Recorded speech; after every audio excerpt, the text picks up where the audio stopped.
اسی طرح اس رات میں شور ہنگامے، لڑائی جھگڑے، فضول اور لغو گفتگو سے بھی پرہیز کرنا چاہیے۔ عام طور پر ہوتا یہ ہے کہ جب لوگ مساجد میں اکٹھے ہوتے ہیں یا کچھ گھروں میں اکٹھے ہو کر اجتماعی طور پر قیام اللیل کا اہتمام کرتے ہیں تو پھر بعض اوقات تھکاوٹ ہونے کی صورت میں چائے کا دور چلتا ہے یا پھر گفتگو شروع ہو جاتی ہے، تو ہو سکتا ہے کہ وہی دعا کی قبولیت کا وقت ہو۔ اس لیے پوری رات میں انسان اپنے آپ پر خوب چیک رکھے، نظر رکھے کہ وہ عبادت کے سوا کسی اور چیز کی طرف دھیان نہ دے، اگر کوئی اور کر رہا تو اس کو بھی سمجھائے۔ اس سلسلے میں ایک حدیث ہے، عبادہ بن صامت سے مروی ہے کہ نبی صلی اللہ علیہ وسلم ہمیں شب قدر کی خبر دینے کے لیے تشریف لا رہے تھے کہ دو مسلمان آپس میں جھگڑا کرنے لگے۔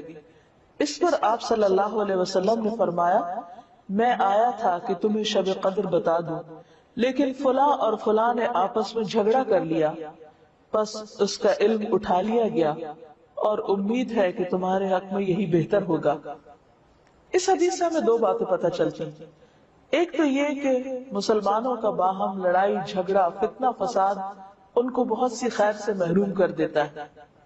ایک اور حدیث کے مطابق فساد اور باہمی تعلقات کی خرابی دین کو مونڈ دینے والی ہے، یعنی دین کا صفایا کر دیتی۔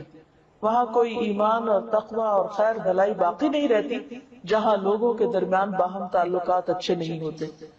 اور یہاں ہم دیکھتے ہیں کہ نبی صلی اللہ علیہ وسلم اسپیسیفکلی یہ بتانے کے لیے آئے کہ کون سی رات لیلۃ القدر ہوگی تاکہ لوگ اس میں پوری طرح عبادت کر سکیں، لیکن لڑائی جھگڑے کی وجہ سے وہ علم آپ سے اٹھا لیا گیا۔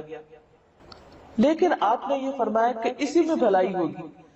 اس سے ہمیں ایک اور بات بھی پتہ چلتی، اور وہ یہ کہ نبی صلی اللہ علیہ وسلم انتہا درجے کی مثبت سوچ رکھتے تھے۔ وہ ہر اس موقع پر جہاں کوئی شخص پریشان ہو کر کام چھوڑ سکتا ہے یا ڈپریشن میں جا سکتا ہے، آپ اس موقع پر بھی ہمیشہ یہی بتاتے کہ اس میں بھی بھلائی ہے، اس میں بھی خیر ہے۔ اور ہم اگر غور کریں تو خیر نظر بھی آتی ہے۔ وہ یہ کہ اگر ہمیں یہ پتا ہوتا کہ فلاں ایک رات لیلۃ القدر ہے، مثلاً بعض لوگ جیسے کہتے ہیں 27ویں کی رات یا کوئی اور رات، تو پھر ہم صرف عبادت اسی رات میں کرتے۔ اب چونکہ پتا نہیں کہ کون سی رات ہے، تو اس ایک رات کو تلاش کرنے کے لیے ہم اور بھی بہت سی راتوں میں عبادت کر لیتے ہیں، جو یقینی طور پر ثواب اور اجر کا کام ہے۔